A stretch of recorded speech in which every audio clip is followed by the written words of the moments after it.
आज बात करते हैं भैया लीज की। लीज की अगर हम बात करें तो लीज को डिफाइन किया हुआ है section 105 transfer of property act में। और वहां पे लेसर, लेसी, प्रीमियम और रेंट, ये चार चीजें डिफाइन की हुई है। अगर हम इन जनरल देखते हैं कॉमन मैन की तरह, जो लीज है, लीज क्या है?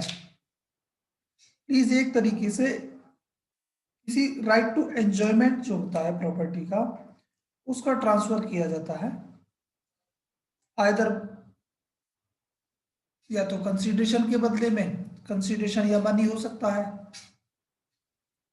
प्राइस पेड प्रोमिस्ड, फसल के शेयर के बदले में, सर्विसेज के बदले में, या कोई अन्य वस्तु जो भी इस नेचर की हो, उसके बदले में जो राइट टू एंजॉयमेंट है किसी भी इमूवेबल प्रॉपर्टी का, उसको ट्रांसफर किया जाता है। अब देखो 105 क्या कहता है? 105 कहता है a lease of immovable property is a transfer of right to enjoy such property made for a certain time, यानी कि किसी निश्चित समय के लिए। एक्सप्रेस हो सकता है, इम्प्लाइड हो सकता है, और या इन परपीचुटी। अब इसी तरीके से यहाँ पे तीन तरीके की लिस्ट निकल के आएंगी जो हम देखेंगे। इन कंसिडरेशन, पैसे के बदले में जो कहते हैं ए प्राइस पेड और प्रोमिस्ड और मनी ऑफ मनी, या in consideration a share of crops, या इन कंसिडरेशन ए सर्विस, या in consideration of any other thing of value to be rendered periodically, यानी कि समय समय पर वो वैल्यू से दी जा रही है। On specified occasion to the transferor by transferee, यानी कि एक निश्चित समय पर जो हम पीरियडिकली दे रहे हैं ट्रांसफरर के द्वारा ट्रांसफरी को, ये दैट इज कॉल्ड लीज। अब who accept the transfer on such terms, अब यहाँ पर जो ट्रांसफर है वो लेसर है, ट्रांसफर ही है, उसे लेसी कहेंगे आप। और जो पैसे की आप बात कर रहे हैं, price is called premium, and the money share services और other thing to be so rendered is called the rent, यानी कि जो पैसा तय हुआ दैट इज कॉल्ड प्रीमियम, या और बाकी जो चीजें दी जा रही हैं उसे आप रेंट कहेंगे। यहाँ पे जो मेन चीज देखने वाली है, लीज क्या है? Lease is a transfer right of enjoyment of property, not the transfer of ownership. Lease के मामले में अगर आप देखेंगे तो right to enjoy the property जो है केवल वो ट्रांसफर किया जा रहा है, ऑनरशिप ट्रांसफर नहीं की जा रही है। दूसरी चीज ये भैया कि जैसे हम कॉम्पिटेंसी की बात करते हैं, सेक्शन 7 में हमने देखा था कि who is competent to transfer, वही देख कर कहे थे the person who is competent to contract और is entitled to transferable property is entitled to transfer, यानी कि वो व्यक्ति जो संविदा करने में सक्षम है और प्रॉपर्टी को ट्रांसफर करने के लिए एंटाइटल है। जैसे आपको 41 में दिया हुआ है, who may transfer only that one person transfer such property। अब ये अगर लेसर और लेसी की हम बात करते हैं तो लेसर और लेसी के मामले में भैया दोनों ही क्या है, कॉम्पिटेंट टू कॉन्ट्रैक्ट होनी चाहिए।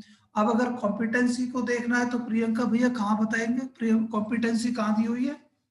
Who is competent to contract?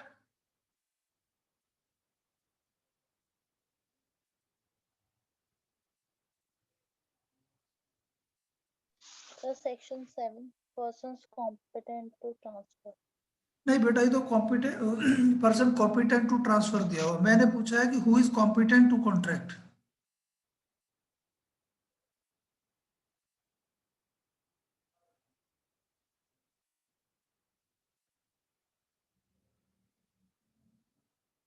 Divya कहाँ दिया हुआ है competency of contract?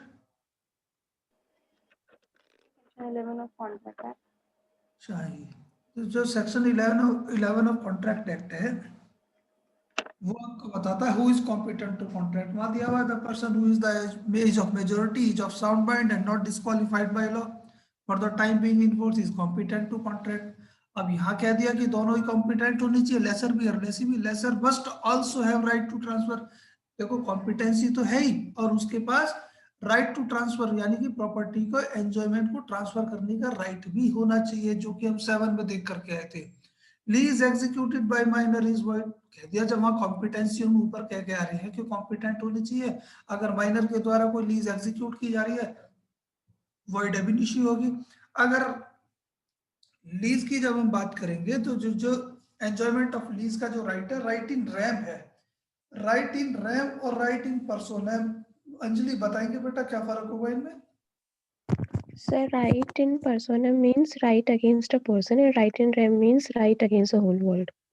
Whole world यानी कि सभी के अगेंस्ट होगा, इसीलिए कि जो एंजॉयमेंट ऑफ लीज है, एंजॉयमेंट ऑफ प्रॉपर्टी है, अगर मैंने अपनी प्रॉपर्टी कुछ को लीज कर दी तो कुछ का ऐसे ही सभी व्यक्ति के अगेंस्ट वो राइट होगा, जैसे मेरे पास था, that is called right in RAM. अब इसके बाद जब आप आगे देखते हो टर्म्स की बात करते हैं, टर्म्स ऑफ लीज क्या होगा, कुछ देखना क्या कहता है भैया ये। The period for which the right of enjoyment of the property is transferred is called term of the lease. It may be lease in perpetuity. Must be mentioned in the deed. ठीक है, अब यह कि यहाँ कह रहे हैं कि where the term is not fixed and not ascertain then the lease may be void only if it is a permanent lease. अगर ये कोई टर्म फिक्स नहीं है और ना ही तय किया जा रहा है, तय किया जा सकता है जो टर्म्स एंड कंडीशन है किसकी, कॉन्ट्रैक्ट की, जो उसमें, तो उस स्थिति में लीज वो वैलिड नहीं होगी। Permanent lease may be created either expressly और बाय नेसेसरी इम्प्लीकेशन, यानी कि अगर परपेचुअल लीज आपको बनाएंगे तो उसके लिए कहना एक्सप्रेसली या नेसेसरी इम्प्लीकेशन के द्वारा उसकी जो डीड है उसमें मेंशन होना चाहिए। अब देखो आपने कहा था कंसीडरेशन, जो हम कह रहे थे कंसीडरेशन या तो प्रीमियम होगा या रेंट होगा, दो ही चीजें आप देख करके चल रहे हैं। प्रीमियम क्या है, कुछ देखना भैया। Premium. If the whole amount to be recovered as consideration from the lessor is paid by him at one such time, consideration is called premium. Rent. और हाँ, जो यानी कि समय समय पर दिया जा रहा है, हर महीने 10,000 रुपये दिए जाने, दैट इज कॉल्ड रेंट। यानी कि अब देखो आपने जो ना एक मुश्त कोई रकम अगर दे दी है, वन टाइम पेमेंट अगर किया है, दैट इज कॉल्ड प्रीमियम। जैसे आपने अधिकतर जो ना कस्टमरी आपने देखा होगा, देखो श्रेयांश जाता होगा, श्रेयांश यस सर। पगड़ी जानते हो? हाँ सर। क्या होती है? सर जैसे अपन कोई जगह रेंट पे लेते हैं तो उससे पहले जो एक टाइप से मतलब एक सिक्योरिटी अमाउंट दे दिया जाता है कि हाँ मतलब उस सिक्योरिटी अमाउंट को बोलते हैं। ठीक है, अब इसी तरीके से ये प्रीमियम होता है, जो वन टाइम प्रीमियम जो दिया जा रहा है, जो समय समय पर दिया जाए, दैट इज कॉल्ड रेंट। और it need not be necessarily in the form of money, ये जरूरी नहीं है कि अगर आप इसकी रेंट की आप बात कर रहे हैं कि मनी के फॉर्म में हो, ये सर्विसेज की फॉर्म में भी हो सकता है या शेयर ऑफ क्रॉप्स भी हो सकता है। बटाई जानता है कोई? सर जानता हूँ। हाँ बता दो बेटा क्या होता है बटाई। सर बटाई से मतलब ये होता है कि जैसे अगर मैंने अपना लैंड किसी को रेंट पे दिया, अबे लैंड ना, मतलब खेती की भूमि। हाँ मतलब वही खेती भूमि हाँ किसी को लीज पे दी तो हाँ उसमें ये पे मतलब जैसे कुछ शर्त रखी जाती है कि वो रेंट के साथ 50% जो क्रॉप आ रही है उसमें वो भी मेरे को चाहिए, ऐसा हाँ, तो कुछ तो वो। बटाई से मतलब ये है कि बटाई को यहाँ कहते हैं शेयर, यानी कि जो हिस्सा है उसको बांटा जाता है। अब मान लीजिए कि पता लगा मेरे पास भैया 100 बीघे जमीन है, 100 बीघे जमीन मैंने कुछ को दे दी, अब कुछ ने उसको जो ना बोना चालू कर दिया, कुछ को बोने के लिए दे दी, क्योंकि कुछ को भैया एक आदमी को खेती करने के लिए जमीन चाहिए, उसके पास जमीन नहीं है, मेरे पास जमीन है लेकिन मैं खेती नहीं कर सकता, मैंने वो खेती के लिए कुछ को दे दी। अब क्या कुछ क्या करेंगे, उस पर खेती करेंगे, अपना खाद वाद लगाएंगे, फसल लगाएंगे, सारी चीज होगी। फिर उसमें भैया जो बटाई की हम बात करेंगे वो हिस्सा फिक्स हो जाता है, जो हम तय कर रहे हैं आपस में कि ठीक है भैया आधी फसल आप मुझे दोगे या एक चौथाई आप मुझे दोगे, that is called share of crops, और दैट इज ऑन लीज। और in any form of anything of value, की किसी भी अन्य तरीके से हो सकता है जो इसके लिए वैल्यू रखती हो। यहाँ ड्यूरेशन की आप बात करते हैं, देखो आप तीन तरीके की लीज देखते हैं, एक तो होती है परपेचुअल लीज, ठीक है, और एक होती है एग्रीकल्चर लीज, एक होती है ईयर टू ईयर लीज, और एक होती है मंथ टू मंथ लीज। कुछ पढ़ा है ये पहले? जी सर। है ना? तो ये कहते हैं परपेचुअल लीज को तो चलो आप एक तरफ रख दो, लेकिन परपेचुअल यानी कि जो आज आजीवन पट्टा जिसे कह देते हैं आप गांव की भाषा में, और जो एग्रीकल्चर लीज होती है दैट इज एक तरीके से ये ईयर टू ईयर लीज ही मानी जाती है। और मंथ टू मंथ जो लीज होगी, मंथ टू मंथ का मतलब है जैसे कि आपका, कोई बताएगा मुझे? सर रेंट पे जो घर देते हैं। बिल्कुल सही बात। जो रेंट पे हम घर देते हैं, आपने देखा होगा जो less than 1 year, less than year is a 1 month two month. ऐसी लीज जो आपको साल भर से कम है that is called month two month lease. अब अगर लीज के हम ईयर टू ईयर लीज की हम बात करें और उसका ईयर टू ईयर लीज को आप खत्म करना चाहते हैं तो उसके लिए 6 महीने का नोटिस जरूरी है। और मंथ टू मंथ लीज की आप बात करें तो वहां 15 दिन की नोटिस की हम बात करते हैं। खैर अब इसमें देखो 106 का सबसेक्शन 1 कहता है कुछ, देखो भैया क्या कहता है ये। In the absence of a contract or local law or usage to the contrary, a lease of immovable property for agriculture or manufacturing purposes shall be deemed to be a lease from year to year, terminable on the part of either lessor or lessee by 6 months' notice, and a lease of immovable property for any other purpose shall be deemed to be a lease from month to month, terminable on the part of either lessor or lessee by 15 days' notice. सीधी सी बात है, अगर year two year lease है तो 6 महीने की notice के द्वारा टर्मिनेबल होगी, और अगर मंथ टू मंथ लीज है तो 15 दिन के नोटिस के द्वारा। ये तो सीधे कस्टम, ये तो भैया लॉ कहता है। अब इसमें नोटिस की अगर हम बात करें तो पार्टीज अगर चाहे तो उस समय को घटा बढ़ा भी सकते हैं, जैसे रेंट एग्रीमेंट में आप डाल के चलते हैं। श्रेयांश ने अधिकतर देखा है क्योंकि जब बनवाता है ये पार्टीज के साथ तो 1 महीने का नोटिस मैंडेटरी करते हैं। तो श्रेयांश ऐसे ही है। हाँ जी सर, 11 महीने का वो बनाते हैं रेंट डीड। 11 महीने का रेंट एग्रीमेंट बनाते हैं जो श्रेयांश किराए पर अपनी प्रॉपर्टीज देते हैं और उसमें 1 महीने का टाइम फिक्स कर देते हैं। अब खैर इसके लिए आगे आ जाओ सीधी। जो मेन चीज है जो सबसेक्शन 4 कहता है, वो कहता है कि जो नोटिस की हम बात कर रहे थे, कौन सा जो पीछे जो 15 दिन का और 6 महीने का नोटिस है, every notice under subsection 1 must be in writing signed by और on behalf of the person giving it, यानी कि वो साइन होना चाहिए, राइटिंग में होना चाहिए। And either be sent by post, post के द्वारा आप भेज सकते हैं, to a party who is intended to be bound by it, यानी कि जिस पार्टी को इसके द्वारा बाउंड किया जाना है। और बी टेंडर्ड और डिलीवर्ड पर्सनली, या तो खुद उसे जाकर के दे आए, उसे डिलीवर कर दे उस पार्टी को, या उसके किसी फैमिली मेंबर को दे दे, या उसके सर्वेंट को दे दे उसके घर पर। और अगर इनमें से कोई भी नहीं है और वो जब क्या नाम है टेंडर और डिलीवरी प्रैक्टिकेबल नहीं है तो उस स्थिति में उसके भैया घर पे चिपका दे, कॉन्स्पिशियस पार्ट पे जहां पे उसे वो दिखाई देता हो। नोटिस की जो हम बात करेंगे, 2 तरीके की टीनेंसी की हम बात करते हैं यहाँ तो हम, एक होती है टीनेंसी एट विल और एक होती है टीनेंसी एट सफरेंस। प्रियंका बताओगे बेटा टीनेंसी एट विल क्या होता है?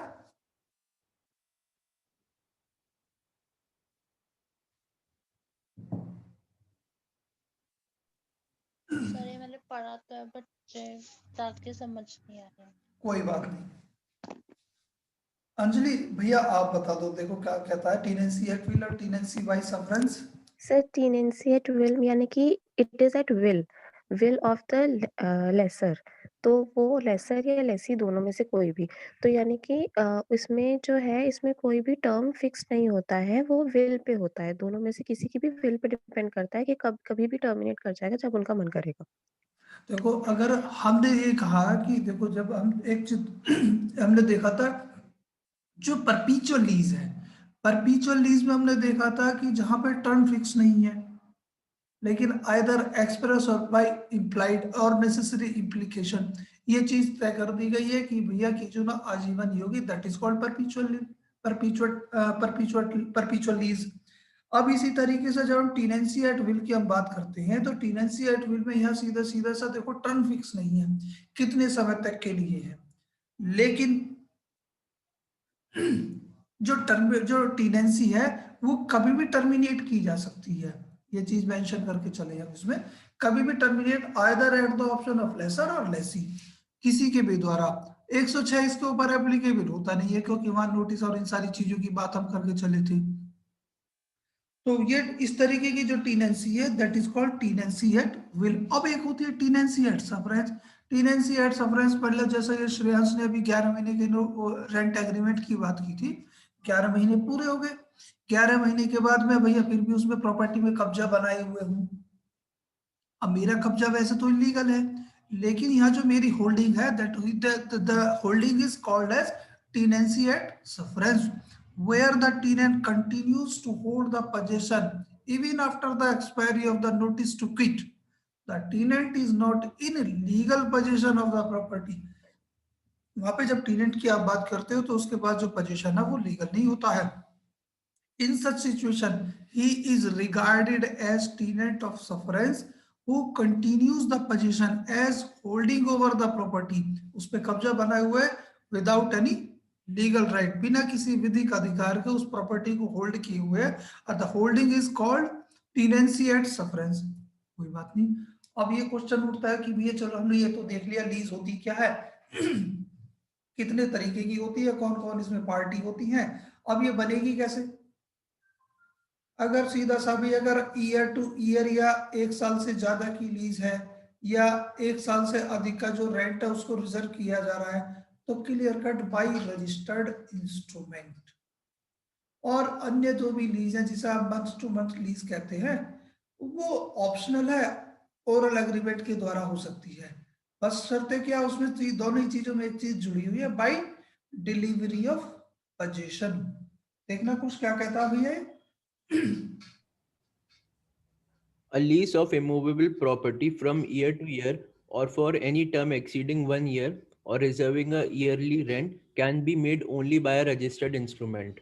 क्लियर है, यानी कि आप इसको ले जाकर जोड़ दोगे सेक्शन 17 रजिस्ट्रेशन एक्ट के साथ, वहाँ क्लियर कट लिखा हुआ है जो ईयर टू ईयर लीज है या 1 साल से अधिक की जितनी भी लीज है वो रजिस्टर्ड इंस्ट्रूमेंट के द्वारा एग्जीक्यूट होंगी, और बाकी जितनी भी है वो ऑप्शनल है उनका रजिस्ट्रेशन, वो 18 में चली जाएंगी।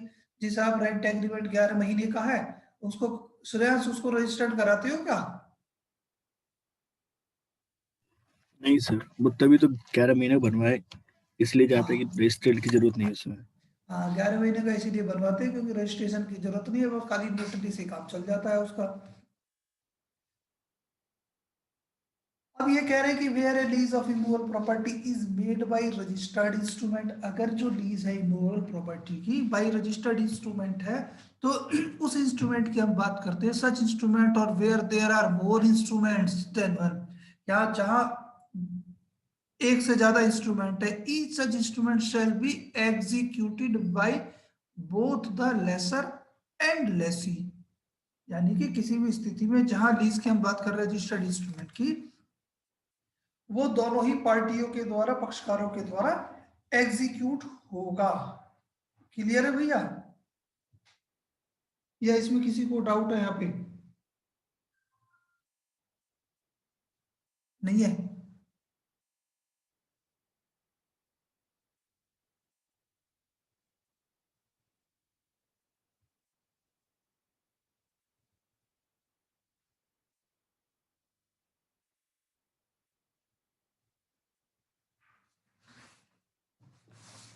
अरे भाई यहीं पर हो सब,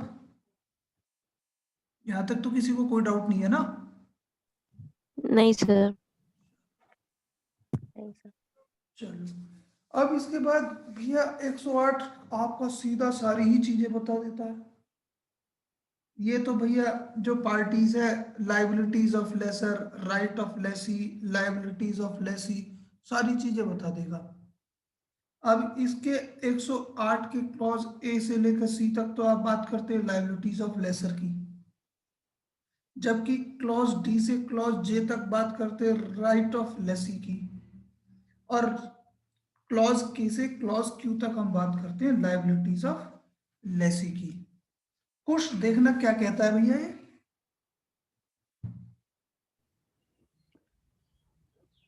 In the absence of a contract or local usage to the contrary, the lessor and the lessee of immovable property, as against one another, respectively, possess the rights and are subject to the liabilities mentioned in the rules next following, or such of them as are applicable to the property leased. अब यहाँ पर जब हम liabilities of laser जब कहते हैं that is means duty of the lessor, और सबसे पहली ड्यूटी आपने हर जगह पढ़ी, duty to disclose any latent material defect in the property, यानी कि प्रॉपर्टी के अंदर कोई भी मटेरियल डिफेक्ट है जो दिखाई देता है, स्पेशली लेटेंट हो या पेटेंट हो, दिखाई दे या ना दे, तो भैया लेसर की ड्यूटी है कि वो बता दे कि भैया इसमें खराबी है। देखना भैया क्लॉज ए क्या कहता है, A lessor is bound to disclose to the lessee any material defect in the property with reference to its intended use, of which the former is and the latter is not aware, and which the latter could not with ordinary care discover. अब सीधी सी बात है, दूसरी duty आप देखते हो, duty to give possession to the lessee of his request, यानी कि अब लेसर की ड्यूटी है कि भैया वो जो प्रॉपर्टी है उसका पोजीशन लेसी को दे दे। इन जनरल आप जो मतलब आप इसमें सबसे अच्छी बात क्या है इस सब्जेक्ट में, सारी चीजें आप वो देख रहे हो, वो पढ़ रहे हैं जो ऑलरेडी आपको पता है। अगर कोई लीज का ट्रांजेक्शन होता है या रेंट की हम बात करते हैं, घर किराए पर लेने की बात, सबसे पहली ड्यूटी ये है मकान मालिक की या जमीन मालिक की, प्रॉपर्टी की मालिक की, कोई गड़बड़ है कोई कमी है बता दे और भैया उसका कब्जा दे दे किराएदार को। तीसरी ड्यूटी की हम बात करते हैं, duty for a covenant for quite enjoyment of a property bye lease. देखना भैया क्लॉज सी क्या कहता है, The lessor shall be deemed to contract with the lessee that, if the latter pays the rent reserved by the lease and performs the contracts binding on the lease, he may hold the property during the time limited by the lease without interruption. अब ये जो शब्द है ना यहाँ पे without interruption, यही quite enjoyment की हम बात करते हैं, भैया शांति से रहने दे। चलो आगे पूरा कर दो इसे। The benefit of such contract shall be annexed to and go with the lessee's interest as such, and may be enforced by every person in whom that interest is for the whole or any part thereof from time to time vested. सीधी सी बात है, कभी भी शोर शराबा करने का प्रयास करे मकान मालिक तो लेसी के पास राइट है अपने उस शांतिपूर्ण राइट टू एंजॉयमेंट की जब हम बात करते हैं उसे वो कभी भी एनफोर्स करा सकता है, कभी भी कह देगा भैया शोर मत मचाए आप हमें शांति से रहने दें। अब यहाँ पर लेसर की ड्यूटी की अब बात कर रहे थे, जो लेसी है लेसी के राइट को देख लीजिए, जो पहला राइट तो यही कह दिया डी में, right to enjoy the accretions, पढ़ दो भैया क्या लिखा हुआ, एक्रिएशन से मतलब addition in the property to the lease property. अब पता लगा मकान दिया है किराए पर और उसके बाहर जो लोन है वो भी तो साथ में मिलेगा उसके जो एडिशन में जुड़ा हुआ है, पढ़ दो भैया क्या कहता है। If during the continuance of the lease any accession is made to the property, such accession, subject to a law relating to alluvion for the time being in force, shall be deemed to be comprised in the वो सारे के सारे उसी का हिस्सा माने जाएंगे। अंजलि देखना भैया नेक्स्ट क्या कहता है, If by fire, tempest, or flood, or violence of an army or of a mob, or other irresistible force, any material part of the property be wholly destroyed or rendered substantially and permanently unfit for the purposes for which it was let, the lease shall, at the option of the lessee, be void, यानी provided that कर दो बेटा पूरा। if the injury be occasioned by the wrongful act or default of the lessee, he shall not be entitled to avail himself of the benefit of this provision. अब यहाँ ये कहता है कि right to avoid the lease in case of destruction of property by fire, tempest, flood, violence of an army और any other irresistible force, यानी कि अब इसके लिए आप एप्लीकेबल करते हैं कॉन्ट्रैक्ट का एक डॉक्ट्राइन दिया होता है, कौन सा था अंजलि,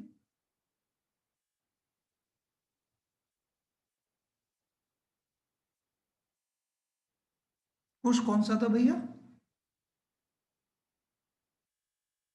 नहीं याद सर। कौन बताएगा,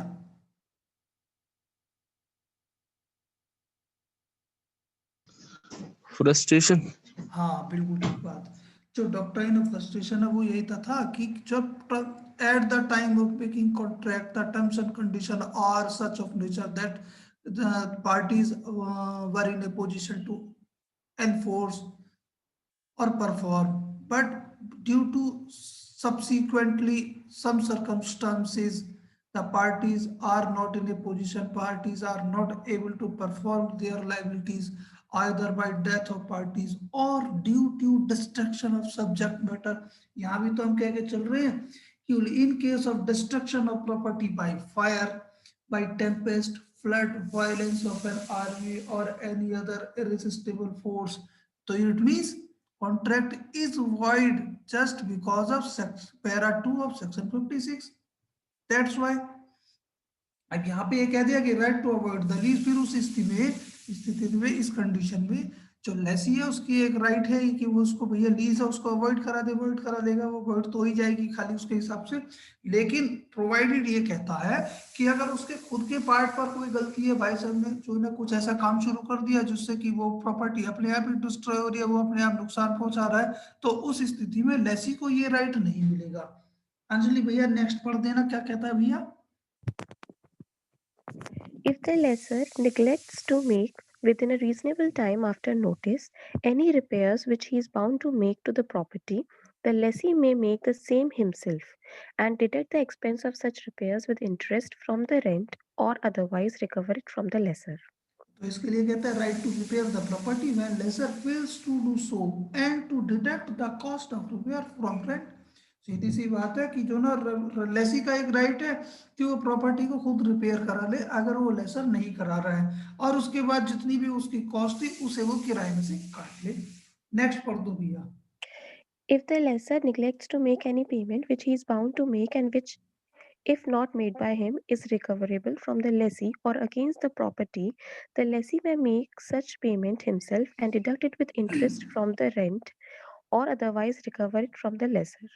ये कहते हैं कि right to make such payment, यानी कि यहाँ कह रहे हैं payment made by interested person, contract में भी देखो पूछूंगा मैं जाके, ये कह रहे हैं कि right to make such payment which are obligatory on the lessor, lessor की जिम्मेवारी थी लॉफुली, वो बाउंड था कि वो पे करे, लेकिन वो लेसर लेसी ने किया, and to deduct that amount from rent, फिर उसे वो क्या भैया रेंट में से काट लेगा। कुछ बताओगे भैया payment made by interested person पीछे पढ़ाया था, कहाँ दिया हुआ था? सेक्शन 69 में दिया है कॉन्ट्रैक्ट। हाँ सेक्शन 69 कहता है payment made by interested person. Example बताओगे क्या था उसका? सर जैसे अगर कोई हाउस रेंट पे लिया हुआ है और किसी जो रेंट पे है, मतलब जिसका हाउस है सर, उसे हाउस टैक्स पे करना है, मगर सर फिर जो किराएदार है उसने हाउस टैक्स पे किया तो फिर वो अपने मकान मालिक से वो ले सकता है। बिल्कुल ठीक है।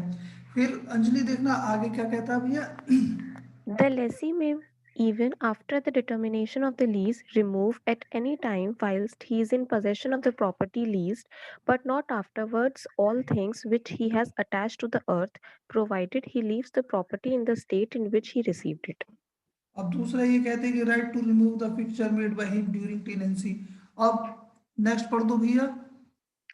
When a lease of uncertain duration determines by any means except the fault of the lessee, he or his legal representative is entitled to all the crops planted or sown by the lessee and growing upon the property when the lease determines, and to free ingress and egress together and carry them.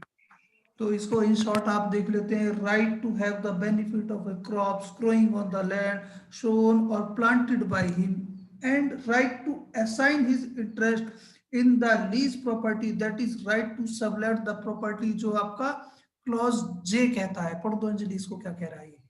The lessee may transfer absolutely or by way of mortgage or sublease the whole or any part of his interest in the property, and any transferee of such interest or part may again transfer it. The lessee shall not, by reason only of such transfer, cease to be subject to any of the liabilities attaching to the lease. Nothing in this clause shall be deemed to authorize a tenant having an untransferable right of occupancy, the farmer of an estate in respect of which default has been made in paying revenue, or the lessee of an estate under the management of a court of wards to assign his interest as such tenant, farmer or lessee.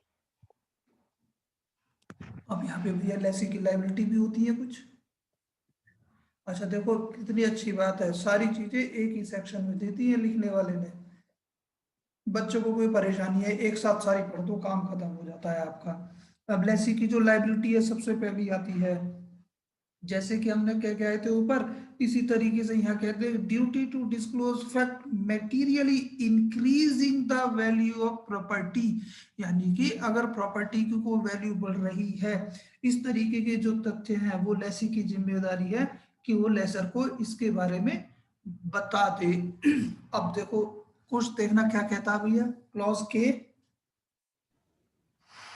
The lessee is bound to disclose to the lessor any fact as to the nature or extent of the interest which the lessee is about to take, of which the lessee is and the lessor is not aware, and which materially increases the value of such interest. Clear है। अब भैया सीधी सी बात है भैया, अगर घर किराए पर लिया है तो उसका समय समय पर किराया अदा कर दे। जो क्लॉज आई कहता है वो कहता है ड्यूटी टू पे रेंट और कंसिडरेशन ऑफ लीज।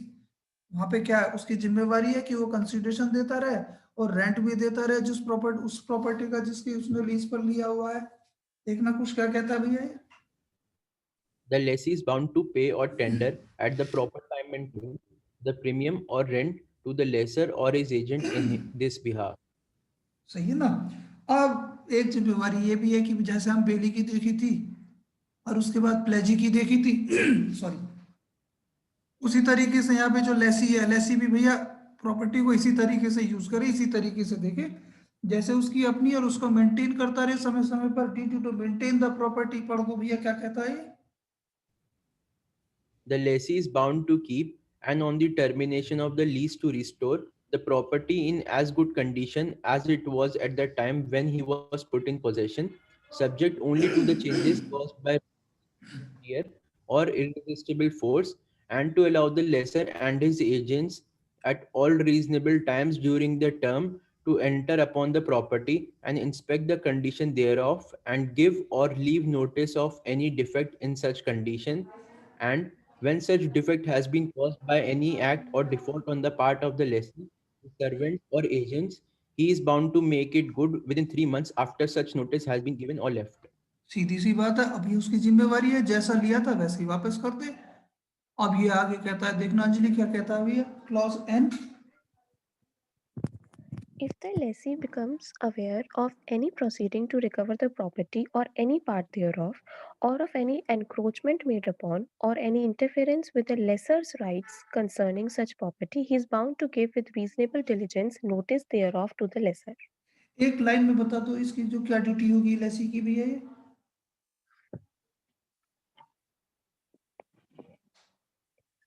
ये कहता है कि duty to give notice to lessor of any encroachment on property. Property के ऊपर अगर कोई एनक्रोचमेंट किया जा रहा है किसी भी तरीके का किसी के भी द्वारा, तो उसकी वो जिम्मेवारी है इस बात की सूचना लेसर को दे दे कि भैया आपकी संपत्ति में ये लोग इस तरीके से इंटरफेरेंस कर रहे हैं, इसी तरीके से एनक्रोचमेंट ये किया जा रहा है। बराबर वाले जो भाई साहब हैं ये अपनी जो प्रॉपर्टी है तो उसकी जो दीवार है आपकी जमीन पर खड़ी करने, आप आकर के देख लीजिएगा, सीधा सा है। अब नेक्स्ट जो ड्यूटी की हम बात करते हैं, ड्यूटी टू यूज और enjoy the property in a reasonable way. पढ़ दो भैया अंजलि क्या कहता है।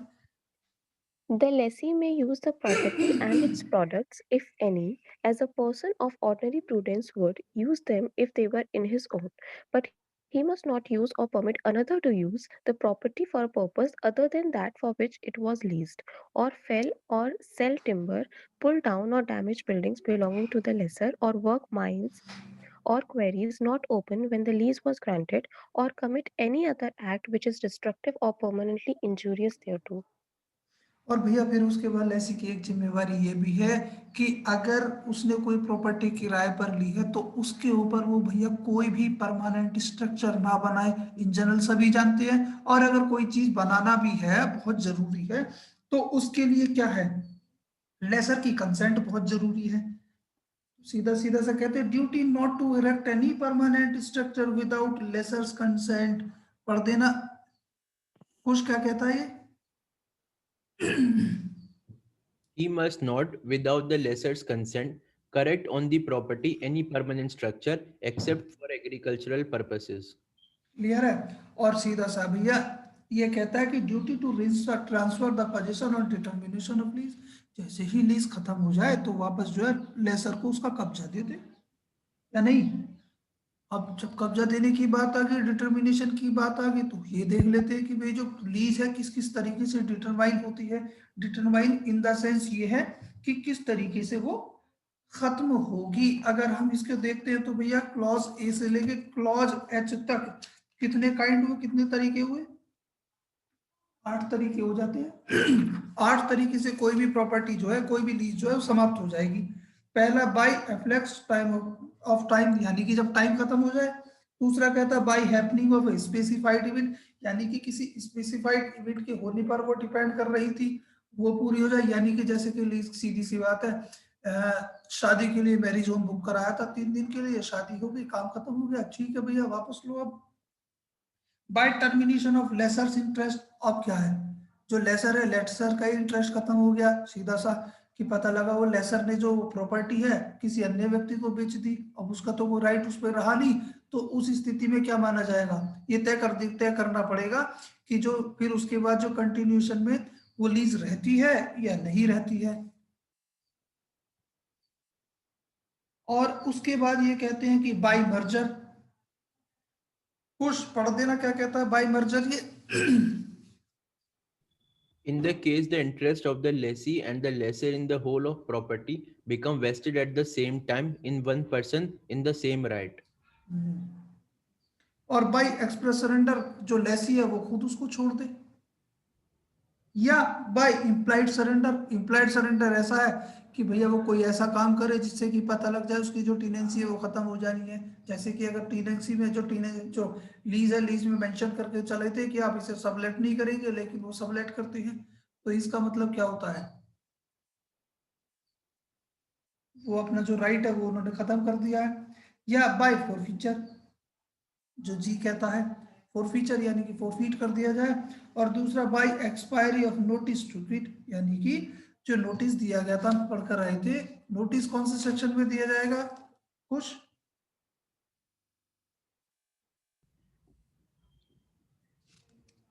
अरे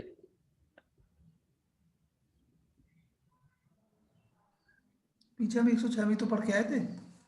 हाँ, तो ठीक है, अब वो नोटिस का जो 15 दिन का टाइम था या 6 महीने का टाइम था, वो पूरा होने के बाद वो लीज जो डिटरमाइन मानी जाएगी, जो यानी कि जो लीज है उसे आप यहाँ मानेंगे कि अब ये खत्म हो चुकी है। यहाँ तक कोई दिक्कत हो तो भैया किसी को पूछ लो।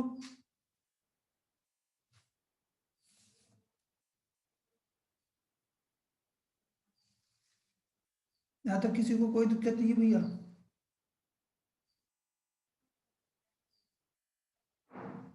No sir. ठीक है, अब यहाँ हम देखते चल रहे हैं भैया, हमें जो है श्रेयांश, मैंने अभी बताया था कि बाय मर्जर, बताओगे मर्जर से क्या मतलब होगा?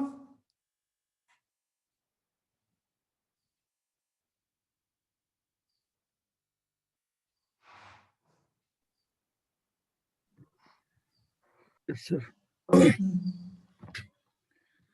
सर मर्जर से जैसे मतलब डूब कोई जाना बात नहीं, रुक जाओ, परेशान हो तो कुछ बताना भैया क्या होगा मर्जर से मतलब। सर जैसे कि लेसर से सर अगर लेसी ने प्रॉपर्टी खरीद ली तो सर वो मर्जर हो जाएगा, एक ही आदमी के पास उसका राइट आ जाएगा। मर्जर, अंजलि बताओगे भैया क्या होता है? सर वही कि किराएदार को ही मकान बेच दिया तो फिर जो इंटरेस्ट है वो मर्ज हो जाएगा। जो टेनेंट था वो अब ओनर हो जाएगा। ठीक है, अब देखो यहाँ पे मर्जर को हम ऐसे नहीं देखेंगे, मर्जर को ये कहते हैं by meeting of one interest with another interest, यानी कि एक इंटरेस्ट का किसी दूसरे इंटरेस्ट के साथ जुड़ जाना, दैट इज कॉल्ड मर्जर। अब वहां पे जो एक होता है लिमिटेड इंटरेस्ट, जो है वो एब्सोल्यूट इंटरेस्ट हो जाएगा।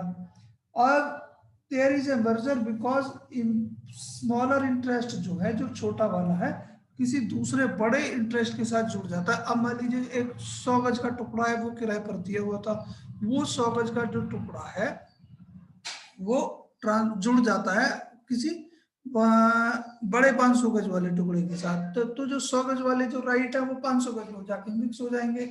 अब वो मर्जर की वजह से क्या होगा, जो राइट है वो भी मर्ज हो जाएगा। अब देखो ये बात आप कह के चल ही रहे सही कि अगर जो लेसी है, लेसी के पास क्या है, अभी उसके पास केवल किराए का अधिकार था और किराए के साथ उसने वो प्रॉपर्टी खरीद ली, और खरीदने के बाद जो किराए से किराएदार से हो गया वो उसका ऑनर, तो यानी कि किराएदारी उसकी ऑनरशिप में मर्ज हो गई। दैट्स व्हाई जो लीज का जो ट्रांजैक्शन है वो ऑटोमेटिकली खत्म हो जाएगा। क्लियर है भैया? यहां तक तो किसी को कोई डाउट नहीं है? आगे चलूं मैं? हर्षित सर जी सर। चले भी आगे? जी आगे देख लीजिए। अब हम पीछे सरेंडर की बात कर रहे थे और फोर फीचर की भी बात की थी, effect of surrender and four feature. कुछ देखना क्या कहता है ये।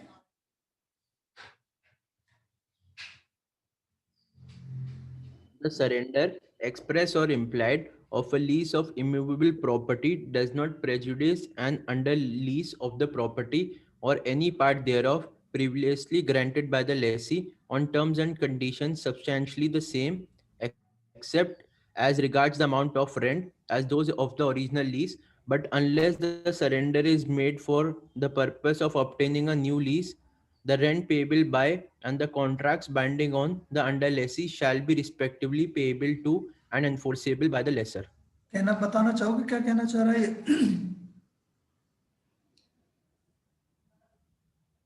सर अगर जो उसने दोबारा जो सर लेसी था उसने फर्दर उसे लीज पे दे दिया हो, तो सर लेसी का खुद का भी राइट खत्म होने के बाद लीज में जो जिसे बाद में उसने सब्सिक्वेंटली लीज पे दिया है उसका सर लीज एग्रीमेंट हो जाएगा लेसर के साथ, यही कह रहा है सर। अंजलि क्या कहना चाह रहा है बेटा?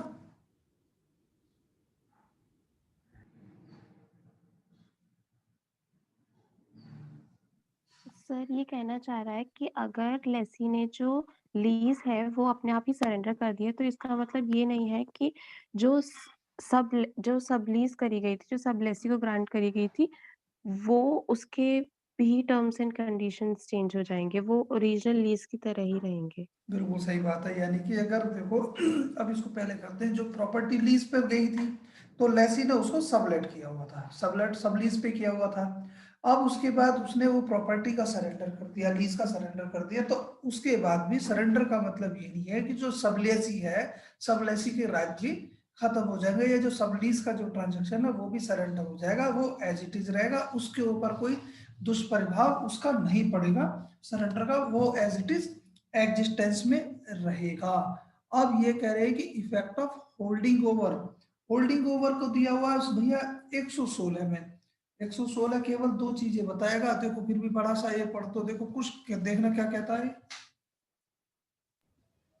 If a lessee or under lessee of property remains in possession thereof after the determination of the lease granted to the lessee, and the lessor or his legal representative accepts rent from the lessee or under lessee or otherwise assents to his continuing in possession, the lease is, in the absence of an agreement to the contrary, renewed from year to year or from month to month according to the purpose for which the property is leased as specified in section 106.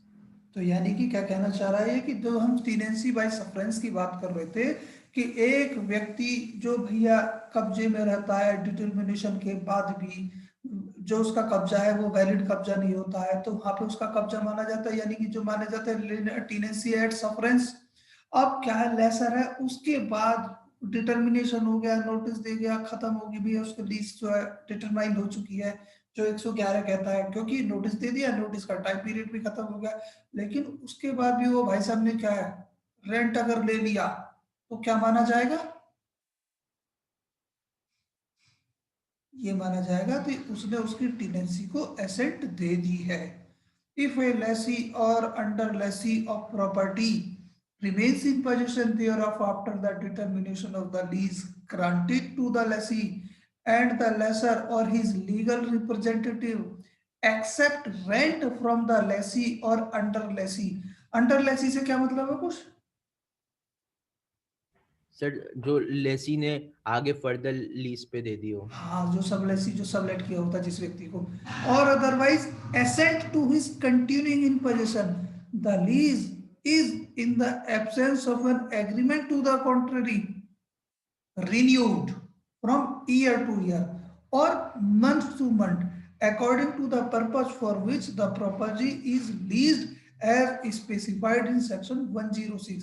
यानी कि अगर वो जैसे ही उसका rent लेते हैं तो उस स्थिति में अगर एग्रीकल्चर लीज थी जो 106 में बना के चले थे तो वो एग्रीकल्चर लीज की तरह रिन्यू हो जाएगी, या मंथ टू मंथ लीज थी जो हम 106 में बना के चले थे तो उस स्थिति में वो मंथ टू मंथ भैया रिन्यू हो जाएगी। यहाँ तक तो ये स्थिति है। इसके देखो हाँ इलस्ट्रेशन पढ़ देना अंजलि, क्या कहता है? A lets a house to B for 5 years. B underlets the house to C at a monthly rent of ₹100. The 5 years expire, but C continues in possession of the house and pays the rent to A. C's lease is renewed from month to month. A lets a farm to B for the life of C. C dies, but B continues in possession with A's asset. B's lease is renewed from year to year. Clear है भैया? यहाँ तक तो यही स्थिति है, और यहाँ तक कोई डाउट हो तो पूछ लो, इसके बाद एक्सचेंज देखेंगे कल। यहाँ तक अगर किसी को कोई डाउट हो तो पूछ लो भैया। हेलो हाँ सर। सर, ये 112